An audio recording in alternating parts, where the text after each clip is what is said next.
Hello guys, welcome to this video. My name is Praneeth and we are here sitting in Revamp Moto's office in Nashik, Maharashtra. So ये पहली बार नहीं है कि मैं इस office में आया हूँ, मैं पहले भी आ चुका हूँ.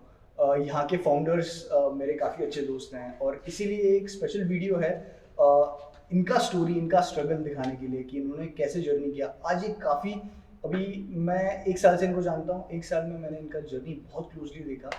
तो 1 साल में इन्होंने जो प्रोग्रेस किया बहुत ही फिनोमिनल है और मैं चाहता हूँ कि ज़्यादा से ज़्यादा लोग ये स्टार्टअप जर्नी देखें कि कैसा एक इम्पॉसिबल सा ड्रीम इन्होंने पॉसिबल करके दिखाया है और बहुत ही अच्छे मुकाम पे आज पहुँचे हैं. सो लेट्स पहले जानते हैं कि रिवैम्प मोटो है क्या, करता क्या है. सो रिवैम्प मोटो एक गाड़ी बनाता है, इलेक्ट्रिक व्हीकल बनाता है जो कम्यूट के लिए नहीं है, वो है एक्चुअली माइक्रो एंटरप्रेन्योर्स के लिए. जैसे कि हमारी फूड डिलीवरी करने वाला बंदा है, फिर कोई फूड कार्ट वाला बंदा, डिलीवरी स्टार्टअप्स होते हैं काफ़ी, उनके लिए ये व्हीकल है. माइक्रो एंटरप्रेन्योर्स के लिए ये व्हीकल है. सो काफ़ी स्पेशल प्लेस है इस स्टार्टअप का अपनी इकोनॉमी के अंदर भी. सो और जानेंगे स्टार्टअप के बारे में, फाउंडर्स की जर्नी के बारे में. So we have with us today Pritesh, we have Jayesh, we have Pushkaraj. All of them have incredible businessmen and incredible friends over the last year. So let's start to understand what their journey is, what they do और कैसे उन्होंने ये इतनी बढ़िया चीज़ खड़ी की है 1 साल के अंदर वो भी. So Pritesh, tell us about yourself और कैसे रिवैम्प का आइडिया तुम्हारे दिमाग में आया और कैसे तुम ये जर्नी पे लग गए. हेलो एवरीवन, मेरा नाम Pritesh Mahajan, I am the founder of Revamp Moto और मेरे को फाउंडर्स जयेश एंड पुष्कराज, हम तीनों ने रिवैम्प मोटो की शुरुआत 1 साल पहले की थी. मैं मैकेनिकल इंजीनियरिंग के बाद में मैंने मेरा MBA किया IIM संबलपुर से. उसके बाद में मैंने 3 साल कॉर्पोरेट जॉब किया SBI में एंड उसके बाद में मैंने एक सेकंड मास्टर्स किया UK में, मास्टर्स इन रिन्यूएबल एनर्जी. जिसके बाद में मुझे ये रियलाइज़ हुआ कि मज़ा नहीं आ रहा है लाइफ में और कुछ इंटरेस्टिंग करना है, कुछ सोसाइटी के लिए कुछ करना है, कुछ भारत के लिए कुछ करना है. और जब ये रियलाइज़ हुआ तो मैं मेरा UK का एजुकेशन छोड़ के वापस रिटर्न आया इंडिया में एंड तभी फिर हम लोग ने इसके ऊपर काम करना स्टार्ट किया. Yes. So hi guys, I am Jayesh Tope. I am again the founder and director at Revamp Moto. मेरी शुरुआत अगर स्टार्टअप जर्नी कहाँ से हुई तो वो हुई मेरे कॉलेज डेज से. कॉलेज डेज में ही बड़े बड़े स्टार्टअप्स देखे, बड़ा एक सपना देखा और कॉलेज डेज में ही स्टार्ट किया था नेम निकोला मोटर्स. फिर मुझे ये पता चला कि यार सिर्फ कॉलेज की डिग्री पे ही पैसा नहीं मिलेगा, स्टार्टअप नहीं कर सकते. तो हमने मेरे को फाउंडर्स जो मेरे पार्टनर्स थे, प्रोजेक्ट पार्टनर्स थे, उनके साथ हमने एक अच्छी खासी ऑटोमोटिव कंपनी में जॉब लिया, वो भी नासिक में ही, कि हम वो प्रोजेक्ट भी कर सके और जॉब इंडस्ट्रियल एक्सपीरियंस भी पा सके. हमने फिर 2 व्हीलर बनाई, 3 व्हीलर रिक्शा का रेट्रोफिटिंग किया, फोल्डिंग स्कूटर बनाया, इलेक्ट्रिक व्हीकल में जो पॉसिबल प्रोजेक्ट है सब कुछ किया. बाद में पता चल रहा था कि अरे ये मार्केट में डिमांड ही नहीं है या फिर बहुत ही हाई टेक्नोलॉजी अपन डेवलप कर रहा है. बट एक कीड़ा वो हमेशा था कि एक स्टार्टअप या फिर बिजनेस करना ही है.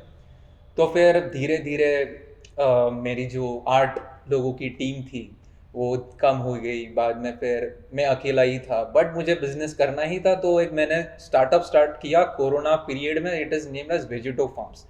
वो था एक एग्रीटेक सप्लाई चेन वाला startup. Farm to fork model उसका एक थीम था. और जब वहाँ पे मैं काम कर रहा था तो बहुत सारे प्रॉब्लम्स हमने देखे थे कि यार फार्मर्स कैसे गाड़ियों पे आते हैं, उनका इनकम कम रहता है. सो उनका इनकम कम रहने की वजह से उनको 2 व्हीलर पे बहुत सारा सामान लेके आना पड़ता है, बहुत सारे जुगाड़ करने पड़ते हैं. वहीं से कुछ एक पेन पॉइंट भी नज़र आया था और फिर मुझे एक बड़ा इम्पैक्ट भी मुझे दिख रहा था रिवैम्प मोटो में. वही जाके मैं प्रीतेश और पुष्कराज से मिला एंड हम तीनों ने बस एक ही मीटिंग में डिसाइड कर दिया कि रिवैम्प मोटो हमें स्टार्ट करना है. तो ये हमारी startup journey. So I am Pushkaraj Salunke. मैं भी मैकेनिकल इंजीनियर हूँ जैसा प्रीतेश ने बताया, और मैकेनिकल इंजीनियरिंग करने के बाद उसके अलावा सब कुछ कर बैठा. पहला जॉब मेरा था प्लास्टिक्स में और शीट मेटल्स में, जहाँ पर हमने automated conveyors, automatic feeding systems और बहुत सारी अलग अलग चीज़ें बनाई जो मार्केट में काफ़ी नई थी. बट उसके बाद मुझे लगा कि यार सिर्फ मैकेनिकल इंजीनियरिंग के साथ अगर चिपका रहूँगा तो फ्यूचर स्कोप क्या बचता है. फिर मैंने एक ऐसा जॉब ढूंढा जो IoT से रिलेटेड था और फिर मैंने IoT में 2 साल का एक्सपीरियंस लिया. उन 2 सालों में मैंने पूरा इंडिया घूमने का चांस लिया, जहाँ पर भी क्लाइंट मिले इंडिया भर में उनको ढूंढता था, वहाँ जाता था, मीटिंग करता था, उनकी प्रॉब्लम समझता था। एंड इस जर्नी के दौरान मुझे समझ में आया कि पूरे इंडिया में एक कॉमन प्रॉब्लम है, लोगों को उनकी गाड़ी लायबिलिटी बन लगती है। अपनी गाड़ी को वो लाइक ऑफिस तक लाना, फिर उसको संभालना, उसका मेंटेनेंस, ये सारी चीज़ें जो है ना, ये उनके एडअप होती रहती है। उसी के बाद जब कोविड टाइम शुरू हुआ, तो कोविड टाइम में ऑन फील्ड जॉब नहीं था, इसलिए मैंने सोचा कि चलो जॉब क्विट कर देते हैं एंड खुद का स्टार्टअप शुरू करते हैं। एंड मैंने एक इलेक्ट्रॉनिक्स में स्टार्टअप शुरू किया। उसी दौरान मैं प्रीतेश से मिला, हमने काफ़ी सारे इंटरेस्टिंग प्रोजेक्ट्स साथ में किए एंड कुछ ही महीनों बाद हम जयेश से मिले, तो फिर तीनों ने मिलकर रिवैम मोटो की शुरुआत की। तो ये थी मेरी छोटी सी जर्नी। और जस्ट एक इंटरेस्टिंग बात ऐड करना चाहता हूँ कि जैसे जयेश ने और पुष्कर ने पहले कहा उनके सबके स्टार्टअप्स है, हम लोग एक ही मीटिंग में हमने रिवैम मोटो की शुरुआत की, क्योंकि हमें ये रियलाइज़ हुआ कि हम सभी एक ही प्रॉब्लम को टारगेट करने की कोशिश कर रहे हैं। और इसका एक बेस्ट सोल्यूशन ये भी था कि हम सबके पहले एक स्टार्टअप्स हो चुके थे और वो स्टार्टअप्स में सबके फेलियर्स आ चुके थे, जिसके रीजंस भी हमें पता था। एंड इसकी वजह से फिर हम तीनों एक पेज पे हमने रिवैम मोटो की शुरुआत की। तो अगर प्रणीत, अगर मैं शॉर्ट में कहना चाहूँ तो ये तीन एक ऐसी टीम है ना, एक लाइक क्रिकेट की टीम है, मिनी क्रिकेट की टीम। प्रीतेश है कि उसको पता है धंधा कैसे करना है, ये हमारा भाई पता है, उसको पता है कि टेक्नोलॉजी कैसी लानी है, और मुझे पता है कि यार सबको संभाल के कैसे रखना है और बिजनेस भी कैसे करना है, टेक भी कैसे करना है। सो मोटा मोटी शब्दों में ये एक त्रिशूल है, काफ़ी अच्छे दोस्त हैं आपस में भी, इनका बॉन्डिंग हमने बहुत करीब से देखा है। सो यार जब हम ये सब क्वेश्चंस पूछते हैं कि यार तुम लोग क्या कर रहे हो, तुम्हारा जर्नी तो समझ गया, बट यार रिवैम मोटो का आइडिया कैसे आया, कहाँ से तुमको लगा कि यार ये प्रोडक्ट ना सही रहेगा। सेकेंड टाइम फाउंडर होने का बहुत बड़ा बेनिफिट होता है कि you know what things to look at. Correct. But जब आपने ये आइडिया सिलेक्ट किया है, फिर ये आइडिया को परस्यू किया, तो आपका थॉट प्रोसेस क्या था उसके पीछे? यार रिवैम मोटो का अगर मैं कहना चाहूँ तो प्रीतेश, पुष्कराज और मैं तीनों इलेक्ट्रिक व्हीकल में कुछ ना कुछ तो कर रहे थे, ओके। और तीनों पहले कुछ ना कुछ स्टार्टअप्स में कर रहे ही थे। लाइक प्रीतेश का पहला जो स्टार्टअप था वो था फार्मेसी डिलीवरी में, जहाँ पे उसे पता था कि यार एंड माइल एग्जीक्यूटिव का क्या प्रॉब्लम फेस हो रहा है। मेरा जो वेजिटो फार्म्स का स्टार्टअप था उसमें मैं देख रहा था कि यार फार्मर उसकी 2 व्हीलर गाड़ी पे 10-10 कैरेट लेके आ रहा है, वो भी उसमें 10% वेस्टेज है। वो नाउ इन इंडिया में बहुत ही small and medium scale farmers है, they can afford a 4 wheeler और 3 व्हीलर एनी टाइम। सो वो देख रहा है कि यार फार्म सप्लाई चेन में या फार्मेसी सप्लाई चेन में, मेडिकल सप्लाई चेन में लोग अपनी गाड़ियाँ ना उसको एज अ मिनी बिजनेस ही लेके जाते हैं। सो वहीं पे हमें दिख रहा था कि यार एक ऐसी गाड़ी होनी चाहिए which is not only a liability for customer, उसको वो एक एसेट की तरह चाहिए कि उससे उसका प्रॉब्लम सॉल्व हो रहा है, उसके ऊपर वो धंधा भी कर सके। आई गेस प्रीतेश उसके बारे में ज़्यादा बता पाएगा। या करेक्ट। सो रिवैम मोटो की शुरुआत जब भी हमने की तो हमें रियलाइज़ हुआ कि यार हम लोग एक्चुअली जो गाड़ी बनाएंगे, अगेन वो एक मीटू प्रोडक्ट होगा, अगेन वो एक सिमिलर स्कूटर होगा। बट फिर ये एक और चीज़ रियलाइज़ हुई कि आज तक जितनी भी गाड़ियाँ बनी है वो सभी जितनी भी कंपनीज ने ऑफर की है, सभी लोगों ने जो कस्टमर्स है उन्हें अडाप्ट करना पड़ता है गाड़ी के हिसाब से, ना कि गाड़ी अडाप्ट होती है कस्टमर के हिसाब से। सो ये काफ़ी एक बड़ा प्रॉब्लम था कि लोगों ने जो कंपनीज ने बनाया है या तो उसी में से कुछ चूज़ करो और उसी के हिसाब से उसे कस्टमर उसको खरीदता था, और उसके ऊपर फिर जुगाड़ करके या कॉम्प्रोमाइज़ बोल सकते हो उसको, कॉम्प्रोमाइज़ करके फिर उसको यूज़ कर सकता था। ये हम नहीं करना चाहते थे। हमने जब ये रिवैम मोटो की शुरुआत की, हमने कस्टमर को सेंटर में रखा है हर बार, और कस्टमर को सेंटर में रख के उसके पेन पॉइंट समझ के हमें ये रियलाइज़ हुआ कि यार एक ऐसी गाड़ी होनी चाहिए जो कि मोस्ट प्रोबेबली इंडिया में पहली बार हो रहा है कि एक ऐसी गाड़ी डिज़ाइन करता है जो कस्टमर के हिसाब से अडाप्ट करता है, ना कि कस्टमर गाड़ी के हिसाब से अडाप्ट करे। तो हम ऐसे एक गाड़ी बना रहे हैं, हम ऐसा एक प्लेटफॉर्म बना रहे हैं कस्टमर के लिए कि वो बस एक प्लेटफॉर्म खरीदेगा, उससे उसका जो यूज़ केस है, उसका जो बिजनेस है, उस हिसाब से वो उसके ऊपर एसेसरीज लगाएगा। ये एसेसरीज केवल 10 सेकंड में बदली जा सकती है और काफ़ी अफोर्डेबल भी है। तो एक गाड़ी multiple use cases, multiple business owners को केटर कर सकती है। फॉर एग्जांपल अगर मैं एक छोटा सा एग्जांपल दूँ तो ऐसे काफ़ी सारे इंडियन फैमिलीज़ हैं जिसमें काफ़ी सारे लोग डिफरेंट बिजनेस करते हैं। बट वो डिफरेंट डिफरेंट बिजनेस करने के लिए उन्हें मल्टीपल गाड़ियाँ खरीदनी पड़ती है। किसी को बाइक चाहिए, किसी को स्कूटर चाहिए। तो हम लोग ने ऐसा सोचा कि यार ऐसी एक गाड़ी क्यों नहीं बनाते हैं कि जो एक फैमिली को केटर करे, और सिर्फ डिफरेंट डिफरेंट एसेसरीज के हिसाब से एक ही गाड़ी वो पूरी फैमिली को केटर करता है। तो हम लोग ने इसी हिसाब से फिर रिवा मोटो की शुरुआत की। अमेजिंग यार, कॉन्सेप्ट तो काफ़ी नया है और वैसे भी काफ़ी अनऑर्गेनाइज सी चीज़ है। हम तो हमेशा देखते रहते हैं कि गाड़ी के ऊपर कोई पाइप लेके जा रहा है, कोई सब्जियां लेके जा रहा है, कोई डिलीवरी वाला। कैसे तो अमेजोन के डिलीवरी बॉयज देखे हैं जो बहुत बड़ा एक बैग अपने पीछे लेके घूमते हैं उनकी बाइक्स के ऊपर। और ये सब तो सारी पेट्रोल गाड़ियाँ हैं, इनकी तो फिर भी इलेक्ट्रिक है, काफ़ी ग्रीन होंगी। पर Pritesh, can you help us understand कि और क्या यूज केसेस हैं जहाँ पे आपकी गाड़ी की हेल्प हो रही है लोगों को? एक कुछ एग्जांपल्स जहाँ पे हम पता कर सकते हैं। So just to name a few, जैसे जयेश ने बोला कि वो एग्रीटेक सप्लाई चेन में उसका पहला स्टार्टअप था, उसने काफ़ी सारे फार्मर्स देखे हुए हैं। तो फार्मर्स को जब एक्चुअली सारे फार्मर्स अगर हम लोग देखें तो 50% फार्मर्स स्मॉल स्केल फार्मर्स हैं। तो उनके पास ना खुद की व्हीकल होगी, ना खुद का लेट्स से ट्रक होगा, तो उन्हें ट्रक हायर करना और फिर वो सब्जी मंडी तक लेके जाना, it's not affordable for them.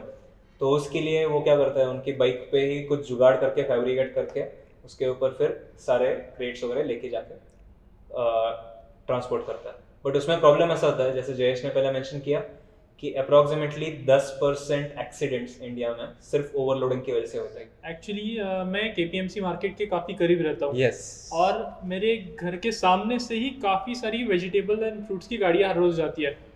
I think Pritesh मेरे घर पे आया हुआ था एक दिन, एंड हम दोनों डिस्कस कर रहे थे। तभी हमने नोटिस किया कि शायद कोई एक्सीडेंट हुआ है। एंड एक्सीडेंट ठीक से देखा तो पता चला कि वो टमाटर लेके जा रहा था बंदा, 5-6 टमाटर क्रेट से गिरने लगे, वो पीछे देखने गया और एक्सीडेंट हो गया। Yes, that was very sad. ये यूज केस नहीं यार, अगर आप है ना हर लाइक आपके डेली यूज में देखे, चाहे वो इडली वाला हो, चाहे वो चाय वाला हो, या फिर छोटे से छोटा स्ट्रीट हॉकर हो, या आपके घर तक आने वाला जोमेटो डिलीवरी का हो, उसको क्या करना पड़ता है? उसको नॉर्मल एक जो स्कूटर या फिर मोटरसाइकिल होती है उस पर जुगाड़ करना पड़ता है। जुगाड़ होता है बट वो ठीक से नहीं होता, तो कभी कभी एक्सीडेंट्स होते हैं, और वो बाइक उस केस के लिए बनी नहीं है। इट्स नॉट इवन लीगल ना समटाइम्स। एग्जैक्टली, लीगल भी नहीं ये है। सारे जुगाड़ कभी कभी जानलेवा भी हो जाता है। यस, सो हमें वो एक प्रॉब्लम सॉल्व करना था कि one vehicle multiple use cases, बल 10 सेकंड में आप गाड़ी का पूरा रूप बदल सकते हो। यस, ये ही हमारा लाइक प्रॉब्लम स्टेटमेंट है, और यही हमारा टैगलाइन है कि built to adapt. Yes. So our bike is totally adaptable. बस आप कहिए कि मुझे ये बनाना है, आपकी गाड़ी वो बन जाएगी। That is what Riva Moto wants. That is really beautiful. और ये प्रॉब्लम सॉल्व करने के काफ़ी फ़ायदे हैं। एक अच्छा एग्जांपल मुझे जयेश ने कुछ टाइम पहले बताया था कि फॉर एग्जांपल हम पिज़्ज़ा ऑर्डर करते हैं, डोमिनोज का पिज़्ज़ा है, मोस्ट ऑफ द टाइम ऐसा होता है कि पिज़्ज़ा अपने घर आने तक ठंडा हो जाता है, right? So if if Riva Moto builds an attachment, जिस बिकॉज की ये गाड़ी इलेक्ट्रिक है, ये वो हीटर बना सकती है पीछे, ठीक है, ताकि वो पिज़्ज़ा एक हॉट बॉक्स में रहे और हमेशा गर्म रहे। ये पेट्रोल गाड़ी नहीं कर सकती, ये सिर्फ इलेक्ट्रिक गाड़ी कर सकती है। और ये ऐसे काफ़ी यूज़ केसेस हैं। आइसक्रीम के लिए यूज़ केस हो सकता है, या फिर फ्रोजन वेजिटेबल्स के लिए, या फिर कॉस्मेटिक्स, मीट। प्रणीत, जस्ट मैं तुम्हें इंटरप्ट करना चाहूँगा। अभी आपने पिज्ज़ा का एक अगर बात छेड़ी है, तो ऑलरेडी हमारी एक ऐसी अटैचमेंट है जो तुम्हारे गर्म खाने को गर्म रखेगी, ठंडा खाने को ठंडा ही रखेगी। और तो जस्ट मैंने जैसे कहा कि यू जस्ट से कि ये हमें चाहिए गाड़ी के ऊपर, और रिवा मोटो करके देगी। That is what Riva Moto do. So basically एक ऐसी मेक टू ऑर्डर गाड़ी है कि आप बता सकते हो कि आपका यूज केस क्या है, उस हिसाब से वो आपके लिए एक अटैचमेंट बना भी देंगे। यार ये तो काफ़ी बढ़िया चीज़ हो गई कि अगर मुझे कोई खास मेरी यूज केस है, मैं रिवा मोटो के पास जाता हूँ, तो आप इनका प्लेटफॉर्म ही इतना मॉड्यूलर है कि ये बता सकते हैं कि ठीक है, हम तुम्हारे लिए एक स्पेशल अटैचमेंट बना देंगे, और वो भी अफोर्डेबल प्राइस के अंदर। यस। और जो कि स्ट्रीट लीगल होगी, और जिसके लिए आपको कभी पुलिस वाला परेशान भी नहीं करेगा। Correct. Yes. Okay, that's really great. एक और क्वेश्चन है सर मेरा। मैंने भी रिसेंटली बाहर से सुना कि आपका शार्क टैंक का एक्सपीरियंस बहुत बढ़िया रहा है, तो आप उसके बारे में क्या बताना चाहोगे? How Shark Tank helped in your journey as a startup? So just मैं ये भी बताना चाहूँगा, and we actually feel very proud ये बताने के लिए कि हम लोग शार्क टैंक के फर्स्ट सीजन में आ रहे हैं, and with in very hand picked startups from India. तो हमारी जर्नी शार्क टैंक की काफ़ी इंटरेस्टिंग थी, एंड हमें काफ़ी नए नए डिसरप्टिव आइडियाज़ वाले स्टार्टअप्स के साथ नेटवर्क करने का, काम करने का मौका मिला। और हम जब वहाँ पे थे तो हमें ये भी रियलाइज हुआ कि यार हम जो प्रॉब्लम सॉल्व कर रहे हो काफ़ी ज़्यादा बड़ा है, हम जो इमेजिन नहीं कर पा रहे थे उतना काफ़ी बड़ा है। और वहाँ पे आए हुए ऑलमोस्ट 50% स्टार्टअप्स के साथ हम काम कर सकते हैं, इतनी मॉड्यूलर है हमारी व्हीकल। Yes. तो we will definitely urge you guys to watch us on Shark Tank, and it's gonna be an interesting episode to watch. मुझे वो स्टार्टअप्स को भी एक मैसेज देना है कि टीयर 2 एंड टीयर 3 सिटीज़ में अगर आप हो, Yes. और अब अगर आपको लग रहा है कि स्टार्टअप सिर्फ बैंगलोर में या फिर मुंबई में और पुणे में और दिल्ली में हो सकता है, तो वैसा नहीं है।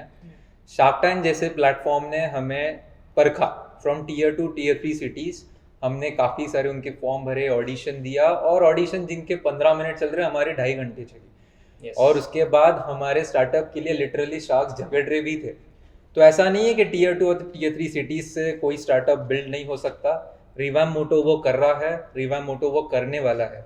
सो यही एक मैसेज है मुझे टीयर 2 और टीयर 3 स्टार्टअप्स के लिए कि there are lot of hopes which the investors are looking from villages and tier 2 tier 3 cities. Yeah, you can actually solve a very big problem. Yes. And you just have to be passionate about it. You just have to be very consistent and persistent about it. Now, don't give up, and you will definitely see your startup will definitely see the light of the day. Yes. काफ़ी wonderful message दे दिया है यहाँ पे इन लोगों ने। और ये बात भी सच है कि बहुत सारे ऐसे लोग हैं, हमारे देश बहुत बड़ा है और बहुत सारे प्रॉब्लम्स हैं जो कि सॉल्व होने चाहिए, और जो कि वो लोकल एरिया के लोग ही समझ सकते हैं और सॉल्व कर सकते हैं। So everyone should be building startups that solve their local problem. It does not have to be a global problem that is being solved now. Now that we discussed कि how Shark Tank helped you get ahead, एक और चीज़ मुझे पूछनी है कि यार तुम्हारा बड़ा प्लान क्या है, तुम क्या चाहते हो इससे, और एंड गोल क्या है तुम्हारा, क्या विजन है? मैं ये आंसर देना चाहूँगा। रिवैम मोटो ने जब हमने शुरू किया था ना, हमने विजन रखा था तो empower the society with adaptive and sustainable change. यानी कि हम जो भी प्रोडक्ट बनाएंगे, जो भी चीज़ हम मार्केट में लाएंगे, वो चीज़ अडाप्ट होनी चाहिए कस्टमर की रिक्वायरमेंट के हिसाब से, ना कि कस्टमर उस चीज़ को अपने हिसाब से अडाप्ट कर ले। और इस सॉल्यूशन को प्रोवाइड करने के बाद हम चाहते हैं कि अगले 5 साल में हम एटलीस्ट 10 लाख फैमिलीज़ को सपोर्ट करें। ये हमारा गोल है, लॉन्ग टर्म गोल। और इस गोल के लिए मतलब हमने खुद को रिस्ट्रिक्ट नहीं किया हुआ है, हम 2 व्हीलर्स ही बनाएंगे, 3 व्हीलर्स ही बनाएंगे। हमने पूरा स्पेक्ट्रम हमारे लिए ओपन रखा हुआ है। सो मतलब विजन यही है कि शुरुआत जिस चीज़ से की थी कि सोशल इम्पैक्ट लाना है। ठीक है, कमर्शियल बहुत लोग कर रहे हैं, बट ठीक है, कमर्शियल के साथ साथ आप सोशल इम्पैक्ट कैसे कर सकते हो, यही हमारा डे 1 से विजन रहा है। एंड जो टेक्नोलॉजी मॉडर्न सिटीज़ में है, जो मेट्रो सिटीज़ में लोगों को सॉल्यूशन मिलता है बाय टेक्नोलॉजी, उसका ही एक अफोर्डेबल यूज़ केस ना हम लाइक टीयर 2 टीयर 3 सिटीज़ और विलेजेस में लाना चाहते हैं। सो ऐसा नहीं है कि एक बहुत अच्छी टेक्नोलॉजी है तो वो सिर्फ मुंबई, पुणे, बैंगलोर वाले लोगों को मिले। वो नासिक जैसे छोटे सिटीज़ या फिर छोटे छोटे विलेजेस में भी जाना चाहिए।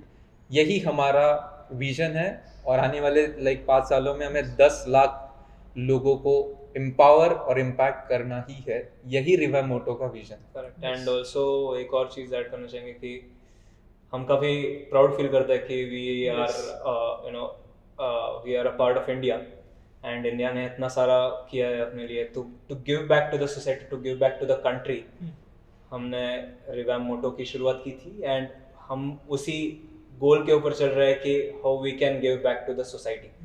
एंड हमारे प्रोडक्ट्स की वजह से सोसाइटी में फिर चाहे वो 10 लाख हो या 1 करोड़ लोग हो, अगर उसमें हमारे कंट्रीब्यूशन की वजह से कुछ बेटर हो सकता है उनकी फैमिलीज में, वो कंट्रीब्यूशन करना हम चाहते हैं। सो सिर्फ इंडिया का ही प्रोडक्ट नहीं, भारत का प्रोडक्ट हम बनाना चाहते हैं। Yes. That is what revamp mottos vision है।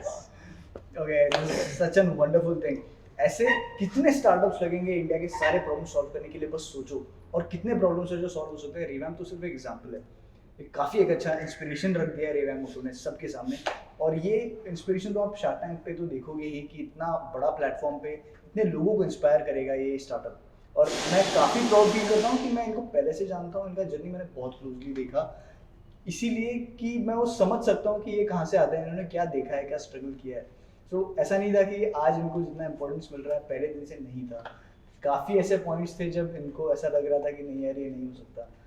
इनिशियली तो मैंने ही एक बार जब मैं the first and second time I met Jayesh, मैंने उसको बोला था कि यार ये गाड़ी बनाना आसान काम थोड़ी होता है, इतनी बड़ी बड़ी कंपनियां होती हैं और इतने लोग बना रहे हैं ऑलरेडी, इथर है, ओला है, यार तुम क्यों गाड़ी बना रहे हो, बहुत मुश्किल होता है, नहीं हो पाएगा। और यार हम तो आम से लोग हैं यार, हम कैसे ये पुल ऑफ करेंगे। और यार जयेश ने मुझे एक बहुत ही बढ़िया आंसर दिया था, मैं शायद कभी नहीं भूल पाऊंगा कि वो बोला था कि यार मुश्किल है इसीलिए तो करना है। और ये है एटीट्यूड रिवैम्प का, और इसीलिए मैं इतना प्राउड हूँ कि मैं इन लोगों को जानता हूँ, बिकॉज ये एटीट्यूड से बनता है स्टार्टअप। और ये जहाँ तक लाए हैं शायद यही एटीट्यूड है, रीज़न डिस्टिंग्विशर है वो बाकी हज़ारों स्टार्टअप्स में या फिर हज़ारों बिजनेसेस में और रिवैम्प मोटो में, या जो भी उन्होंने मकाम हासिल किया है उसका कारण ही है कि वो लड़ते रहे, वो रुके नहीं और सोचा नहीं कि हम बहुत छोटे हैं, बड़े हैं, छोटे शहर से हैं, कहाँ से हैं। और ऐसा नहीं है कि इनके पास बहुत पैसे थे, सारे मिडिल क्लास फैमिली से बिलोंग करते हैं और फिर भी इतना बड़ा सपना देखा और काफ़ी क्लोज है वो अपना सपना पूरा करने के केस में। सो यार एक इम्पॉर्टेंट सा क्वेश्चन ऐसा है कि आज हम जितनी टू व्हीलर इलेक्ट्रिक स्कूटर्स की कंपनी देखते हैं वो सारे बूस्ट करते हैं कि हमारी गाड़ी कनेक्टेड है, ब्लूटूथ कनेक्टेड है, ये सब तुम ट्रैक कर सकते हो, ये सारे फीचर्स देती है। बट यार how what is your plan to compete against their features in terms of connectivity? और ये जो भारत की रिक्वायरमेंट्स है, कुछ यूनिक रिक्वायरमेंट्स है भारत की कनेक्टिविटी के मामले में, टेक्नोलॉजी के मामले में, तो ये जो बैलेंस है ये आप क्या प्लान कर रहे हो, ये बैलेंस कैसे मेंटेन करोगे? कॉस्ट भी मेंटेन करनी है आपको। ऐसा नहीं है कि आप वो 10,000 का क्लस्टर दे दोगे गाड़ी में और उसे, क्योंकि वो क्लस्टर कुछ काम का नहीं होगा एक फार्मर के लिए। Correct. So how exactly do you plan to do that? तो सबसे पहले हमने गाड़ी बनाने से पहले या कोई टू व्हीलर बनाने से पहले लोगों की ज़रूरत को समझना ज़्यादा इम्पोर्टेंट समझा। हमने सर्वे किया कि लोग किस चीज़ को यूज़ करते हैं एंड हमें रियलाइज़ हुआ कि बहुत सारी चीज़ें जो एक फार्मर के लिए या फिर एक इंडिविजुअल के लिए नेसेसरी है वो किसी और के लिए नेसेसरी नहीं होगी। वो काफ़ी पॉसिबल है कि अगर हम कोई एंटरटेनमेंट स्क्रीन दे दे तो वो एक एंड यूज़र के लिए इम्पोर्टेंट नहीं है। अगर उसको हम गेम्स दे दे या फिर कोई वीडियो प्लेटफॉर्म दे दे तो उसके लिए इम्पोर्टेंट नहीं है। उसके लिए इम्पोर्टेंट क्या है, सपोज मैं आज डिलीवरी एग्जीक्यूटिव हूँ तो मुझे पता होना चाहिए कि राइट टर्न कब लेना है, मेरा डेस्टिनेशन कितनी दूर है, मेरी गाड़ी और कितना चल सकती है, मुझे चार्जर और कहाँ मिलेगा। ये सारी जो इम्पोर्टेंट इन्फॉर्मेशन है सिर्फ उतना ही उसको दिखाएंगे, राइट। बट उसको इस पर लिमिट नहीं कर रहे। There is a scope for expansion. जो सारी चीज़ें उसकी गाड़ी के स्क्रीन पे आ रही है वो उसके मोबाइल पे भी आ सकती है। जिन चीज़ों की उसको ज़्यादा ज़रूरत है, जिन चीज़ों की उसको एडवांस की ज़रूरत है, हम उसको गाड़ी से हटा के उसके मोबाइल पे ले आ रहे हैं। तो इसी तरह से हमने टेक्नोलॉजी को बैलेंस करके लोगों तक पहुंचाने का निर्णय लिया, ताकि technology should be a boon not a burden. ये हमारा एक टैगलाइन था। ओके प्रणीत, अब जो तुमने सवाल पूछा ना, एक्चुअली हमने आज तक बहुत सारे इन्वेस्टर्स के साथ बात की। पहला क्वेश्चन यही रहता है कि बाबा इतने सारे अच्छे OEMs मार्केट में है, रिवैम्प मोटो ऐसा क्या खास कर रहा है कि लोग तुम्हारी गाड़ी लेंगे और रिवैम्प मोटो सस्टेन करेगा। हमारा एक ही उन्हें जवाब रहता था कि उनका टारगेट मार्केट ही अलग है। और हमारा जो टारगेट मार्केट है, those are the micro entrepreneurs, those are the farmers, those are the delivery executives, those are the B2B businesses, those are the all small players who can't adopt to such premium bikes. Yes. जो आप गाड़ियों की बात कर रहे हो, 1,00,000 1,50,000 रुपए को मिलती है, वो फार्मर नहीं ले सकता, डिलीवरी एग्जीक्यूटिव नहीं ले सकता। अगर वो लेता भी है तो उसके लिए वो जुगाड़ है, वापस वही करना है उसको। ठीक है, आप टच स्क्रीन दे रहे हो बट वो बोलते हैं अरे मैं टच स्क्रीन, मुझे एंड्रॉइड ही पता नहीं है क्या होता है, मुझे देखे क्या कर रहे हो। तो उनको एक गाड़ी ऐसी चाहिए थी कि यार मेरे 2 बच्चे हैं, मेरी एक हाउसवाइफ है, मैं 4 लोगों को लेके गाड़ी पे ले जा सकता हूँ, प्लस मेरा बिजनेस भी वो गाड़ी पे कर सकता हूँ। एक ऐसा एग्जांपल है, हम एक इडली वाला के साथ बात कर रहे थे, उसके पास एक अच्छी खासी स्कूटर थी और एक दूसरी गाड़ी थी जो 2 व्हीलर थी, जो सिर्फ बिजनेस के लिए यूज करता था। 2 गाड़ी लेने का रीजन क्या था कि यार ये गाड़ी है ना अच्छी दिखने में नहीं है, लोग गालियां देते हैं। ये प्रॉब्लम है जो ये लोगों के हमें सॉल्व करने थे कि गाड़ी दिखने में भी अच्छी हो, अलग अलग यूज केसेस भी सॉल्व करे, और जो ये बड़ी OEMs इंटरेस्टेड नहीं है इतना कस्टमाइज सॉल्यूशन देने में। बड़े OEMs I guess are reluctant because they are adopting to a mass market. हम मास मार्केट नहीं, हम एक नीश मार्केट टारगेट करना चाहते हैं जो हमारे लिए बहुत बड़ा मार्केट है। और हम ऐसे एक गाड़ी बनाने के जो कस्टमर शान से यूज़ कर सके, जो उसके लिए एक स्टेटमेंट हो बेसिकली उसके सोसाइटी में। तो he should not feel even a little bit reluctant before using this vehicle. तो एकदम sexy looking as well as जो व्हीकल उसके बिजनेस को बूस्ट कर सके, ऐसा एक गाड़ी बना रहा हूँ। That's really amazing. तो ये तो समझ गया है, गाड़ी के बारे में काफ़ी बात कर ली। अभी ये बताओ कि गाड़ी के फीचर्स क्या होंगे, प्राइस क्या होगा, रेंज क्या होगी, ये सब के बारे में जानने के लिए हमारी ऑडियंस बहुत ही ज़्यादा उत्सुक है। Okay. और लॉन्च कब करोगे? नाइस क्वेश्चन एक्चुअली प्रणीत।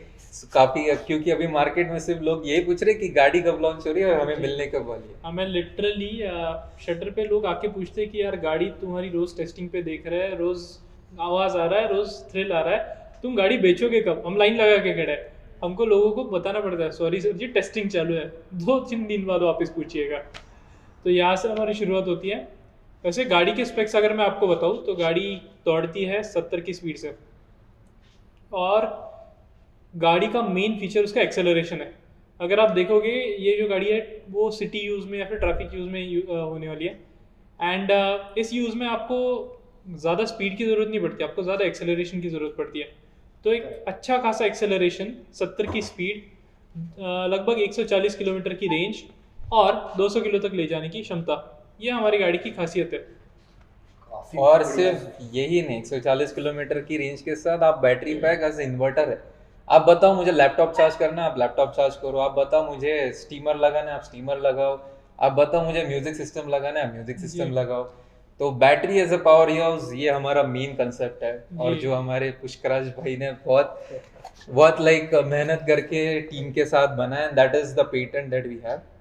और लॉन्च करने के बारे में अगर बताओ तो हमारे पास ऑलरेडी 50,000 गाड़ियों की ऑर्डर ऑलरेडी है फ्रॉम B2B बिजनेसेस। वही एक रीज़न है कि शार्क टैंक में लोग झगड़ रहे थे हमारे लिए। बट अगर लॉन्च करने की बात करें तो वो बहुत जल्द लॉन्च होने वाली है अगले साल, एंड वो कस्टमर के लिए डिलीवरेबल रहेगी। यस ओके, तो अभी ये इतनी बढ़िया गाड़ी है, इनके पास ऑलरेडी इतने सारे ऑर्डर्स हैं और इतनी सब चीज़ें आप इस गाड़ी के साथ कर सकते हो। आपको भी लग रहा होगा कि यार ये गाड़ी के लिए कुछ बुकिंग कर सकते हैं, तो इनकी वेबसाइट पे जाइए। इन्होंने एक ऑप्शन रखा है कि जहाँ पे आप नोटिफाई काइंड ऑफ कर सकते हो, कि जहाँ पे आप इस गाड़ी के लिए इंटरेस्ट दिखा सकते हो और वो आपको कॉन्टैक्ट करेंगे जब भी वो लॉन्च करेंगे। सो प्लीज़ वो कर दीजिए अगर आपको ऐसी गाड़ी खरीदनी है तो। और प्राइस के बारे में आपने कुछ नहीं बताया।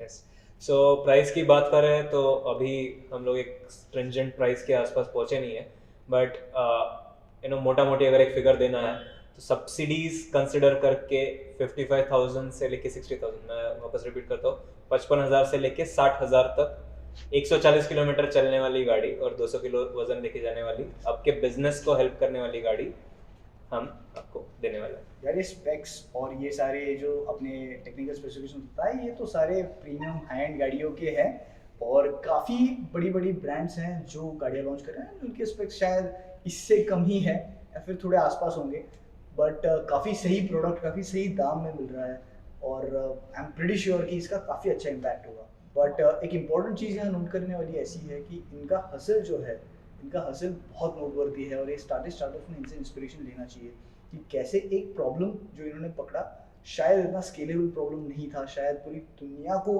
केटर करने वाला प्रॉब्लम नहीं था, बट फिर भी उन्होंने परसिस्ट किया और कुछ सेट ऑफ कस्टमर्स के लिए उन्होंने एक बहुत बढ़िया सोल्यूशन निकाला है।